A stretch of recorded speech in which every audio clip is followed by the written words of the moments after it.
Good morning, सुप्रभात, केम छो, सलाम। उम्मीद है आप सब लोग बेहतर होंगे, अपना ध्यान रख रहे होंगे।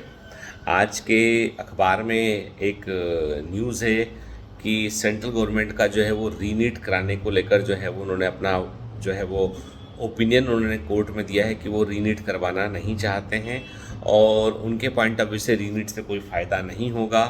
उनके गवर्नमेंट के पॉइंट ऑफ व्यू से नीट का एग्ज़ाम दोबारा होने के से बहुत सारे बच्चे जो जो इन्होंने एग्ज़ाम दिया है उनको नुकसान होगा, ऐसा उनका बोलना है। उनका बोलना है कि केवल कुछ सेंटर पे धांधली हुई है, गड़बड़ी हुई है और उसके लिए जो है वो कार्रवाई चल रही है। तो मतलब 8 जुलाई को जो सुप्रीम कोर्ट में सुनवाई होने वाली है उसके पहले सेंट्रल गवर्नमेंट ने अपना मन बना लिया है कि रीनीट का एग्ज़ाम जो है उन्हें नहीं कंडक्ट करना है, ऐसा सुनने में आ रहा है। ऐसा आज का जैसे मैं देखूँ न्यूज़ के बारे में, यदि मैं ये जो न्यूज़ है, एक मिनट मुझे वक्त दीजिए ज़रा।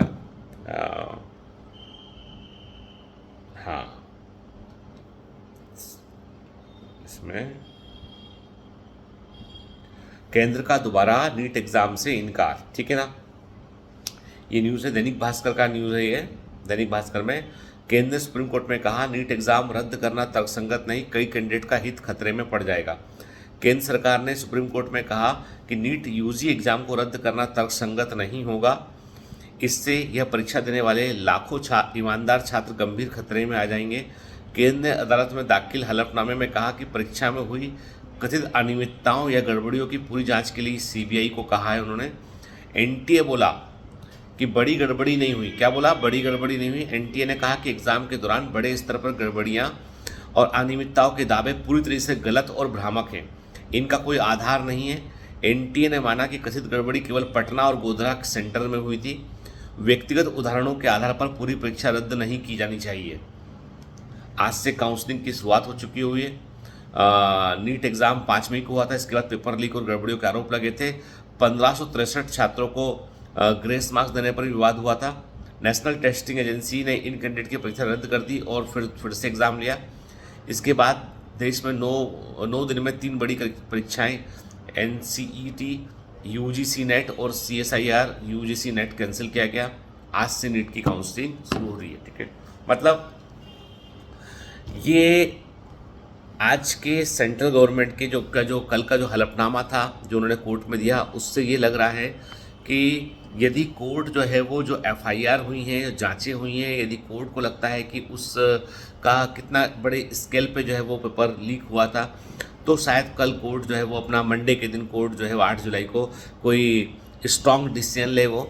अदरवाइज सेंट्रल गवर्नमेंट ने ये बात एश्योर कर दिया है कि रीनीट वो नहीं कर पाएंगे, जो है वो वही है, ठीक है। अब ऐसे में सबसे बड़ा प्रश्न ये उठता है कि यदि आपके नंबर सिलेक्शन मार्क्स क्राइटेरिया, मतलब देखो क्या हो रहा है इस बार, नंबरों का कोई मतलब रह ही नहीं गया। मतलब इतना ऊपर कट ऑफ है कि नंबरों का कोई मतलब रह ही नहीं गया, रैंक का मतलब रह गया। मतलब don't look at your number. इस समय यदि रीनीट नहीं होता है तो अपने नंबर मत देखिए, अपनी रैंक देखिए और देखिए पिछली बार किस रैंक पर आपके मेडिकल कॉलेज वो एलोकेट हुआ था, क्योंकि अब सारा खेल है रैंक का।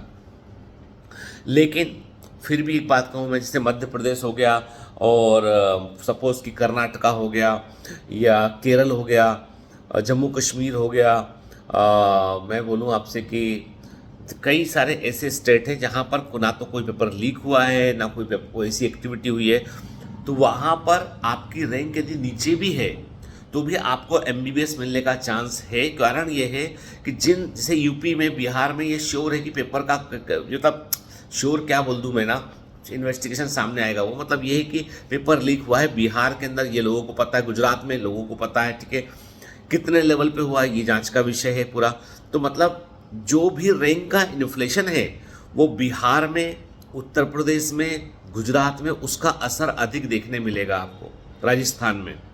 और जहाँ पर रैंक का कोई गड़बड़ी नहीं हुई है वहाँ पर रैंक यदि आपके पीछे भी है, क्योंकि देखो रैंक का इन्फ्लेशन होने का मतलब है कि उन टॉप रैंक पे दूसरे बच्चे चले गए, तो ऑल इंडिया सीट नहीं मिलेगी, ये क्लियर कर दो। मध्य प्रदेश से यदि आपने, तो हो सकता है आपको स्टेट गवर्नमेंट की सीट मिल जाए, स्टेट कोटा की सीट मिल जाए, लेकिन ऑल इंडिया की सीट का सपना मत देखिए यदि आपकी रैंक जो है वो पीछे है। कारण ये कि ऑल इंडिया की सीट जो होती है वो ऑल इंडिया की रैंक के अकॉर्डिंग चलती हो। तो कुल मिलाकर बात यह है कि यदि रीनीट नहीं होता है, मैंने कहा ना कि हर 2 दिन में कुछ कुछ चीज़ें बदल रही हैं यहाँ पे। तो 8 जुलाई को मालूम चलेगा, पर केंद्र सरकार ने तो मन बना लिया कि रीनीट नहीं होगा, ठीक है। अब केंद्र सरकार के इस निर्णय के खिलाफ कोर्ट कितना जा पाता है, कोर्ट कितना इसको डिसाइड करता है, क्योंकि कोर्ट कभी बगैर प्रमाण की बात नहीं करता, कोर्ट के पास एविडेंस चाहिए, सबूत चाहिए, ठीक है। जैसे हम लोगों ने जो बच्चों के थ्रू जो जो जो जो भी पिटीशन लगवाई थी, वो सारी पिटीशन मर्ज हो गई है, वो कि अब सुनवाई हो रही है उसी में मर्ज है, उसके अलग अलग से नहीं सुनवाई होती उसकी, ठीक है। मैटर सेम है, सेम कंसर्न है उसका, तो सेम पिटीशन लगेगी, ठीक है। तो मेरा वही मानना यह है कि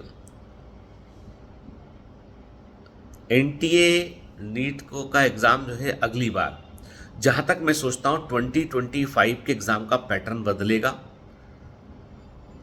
हो सकता है कंप्यूटर बेस्ड टेस्ट पे जाएंगे, हो सकता है साल में 2 बार नीट पर आ जाएंगे, हो सकता है ये कि पेपर का लेवल ये इम्प्रूव करेंगे।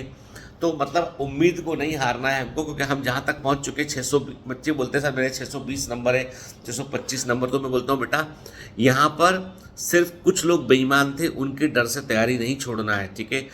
मेडिकल का करियर जीवन भर के लिए होता है, एक बार आप डॉक्टर बन गए हो तो मृत्यु पर्यंत तक आप प्रैक्टिस कर सकते हो, जब तक आपके हाथ पैर चल रहे हैं, दिमाग सही है, आप प्रैक्टिस कर सकते हो। तो 1 साल की देरी एमबीबीएस या मेडिकल में देरी नहीं होती है। फिर पहले ये था कि नीट का में उम्र के बारे में बात चल रही थी, तो एज का क्राइटेरिया भी जो है एप्लीकेबल नहीं हो रहा है अभी, ठीक है। तो कुल मिलाकर बात ये है कि अभी है ना, मतलब जैसी सिचुएशन थी उसमें बहुत ज़्यादा परिवर्तन तो नहीं आया, पर एग्ज़ाम के पैटर्न में चेंज कर सकते हैं, ये पेपर के लेवल में ये चेंज कर सकते हैं, इसलिए हमको 2025 के लिए बहुत अच्छे से तैयारी करनी है। खैर 8 जुलाई को जब ये डिसीजन आ जाएगा, जो भी क्या निर्णय होता है मालूम चल जाएगा, तो 9 जुलाई को हम लोग फोकस बैच का एक जो है लाइव ओरिएंटेशन सेशन रखेंगे, जिसमें हम आपको बैच के पूरे डिटेल के बारे में बताएंगे। लेकिन जिन बच्चों के भी ना, मैंने कहा ना बेटा कि फोकस बैच के अंदर जो है वो जो वॉरियर पैकेज है, जो जहाँ ऑफलाइन ट्रेनिंग है, उसमें अच्छा खासा डिस्काउंट मिल रहा है आपको, बहुत ज़बरदस्त स्कॉलरशिप आपको दी जा रही है। ऑनलाइन में भी जो है वो आपको जो है वो कमी फीस है बेटा बहुत उसकी, तो आप जो है वहाँ पढ़ सकते हैं आके। मतलब इस साल 2025 में हमको और जमकर मेहनत करनी है, और मुझे लगता है कि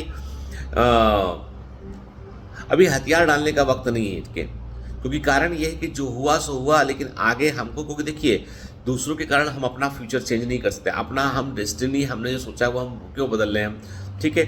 थोड़ा और मेहनत करते हैं, थोड़ा और एफर्ट लगाते हैं बेटा, ठीक है। चलिए, तो मतलब मैं इस न्यूज़ पे जो सेंट्रल गवर्नमेंट का जो स्टेप है उस पर मैं रिएक्ट नहीं कर पा रहा हूँ, क्योंकि मुझे कई बार लगता है, जैसे कि मुझे एक मध्य प्रदेश के कुछ बच्चे मिले, मुझे बोले एमपी के बच्चे कि सर आप रीनीट को सपोर्ट मत करो। मैंने कहा क्यों बेटा, क्या दिक्कत है? बोले सर देखिए हमारी रैंक ऐसी। तो मैंने कहा देखो ऐसा नहीं, ये सोचो तुम कि यदि मान लो आपके 1000 बच्चा 2000 बच्चा भी यदि गलत घुसा सिस्टम में ना, लॉन्ग टर्म में वो कितना नुकसान करेगा ह्यूमन सोसाइटी का। ऐसे लोग जो गलत तरीके से डॉक्टर बन जाते हैं, गलत पैसा दे के अंदर आ जाते हैं, वो क्या इलाज करते समय ईमानदारी से काम करेंगे? क्योंकि आपकी शुरुआत का जो बीज है, बीज ही बेईमानी का पड़ गया है, बीज ही बेईमानी का पड़ गया है, तो फसल भी बेईमानी की होगी उससे। तो बेटा मैं तुम्हारे नीट होने ना होने से कंसर्न नहीं हूँ, मैं कंसर्न हूँ आने वाले 10 साल बाद कि ये समाज को क्या लौटाएंगे ये। देखो याद रखो, एक जहरीला बीज जो होता है ना, यदि उसको शुरू में नहीं रोका गया ना, तो बड़ा पेड़ बन के वो ऐसे लाखों बीज पैदा करता है। गलत तो गलत होता है, चाहे कोई वक्त हो, कोई समय काल हो। तो गलत का तो सही जवाब, तब उसको सही तो करना पड़ेगा, कोई तो कहेगा इस बारे में, ठीक है। इसलिए आप ये मत सोचो कि मैं आपके अगेंस्ट हूँ।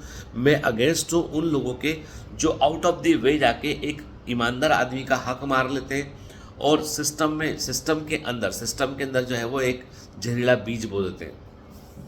खैर, अभी मैं अपने मुंबई वाले घर पर हूँ, तो बेसिकली ये मेरा इमेज, मतलब अभी हम लोग मुंबई शिफ्ट हुए हैं, तो मतलब शिफ्ट क्या हुए, मतलब मेरा फैमिली शिफ्ट हो गया है, बाकी मैं तो यहाँ आता जाता रहता हूँ। तो ये हमारा मुंबई वाला घर। तो ये जो कमरा है ये बेसिकली अनय सिंह का कमरा है, जिस कमरे में मैं रिकॉर्डिंग कर रहा हूँ। इसमें 3 बेडरूम है, इसमें 3 बेडरूम है। एक अनय सिंह ने ले लिया, एक आदित्य सिंह ने ले लिया, ठीक है, और एक मम्मा ने ले लिया, तब उनकी मम्मी ने, भारती ने ले लिया। तो अपने को जहाँ जगह मिल जाती है वहाँ अपन पहुँच जाते हैं, ठीक है। तो ठीक है ना, चलो ना, have a great day, all the best, bye bye.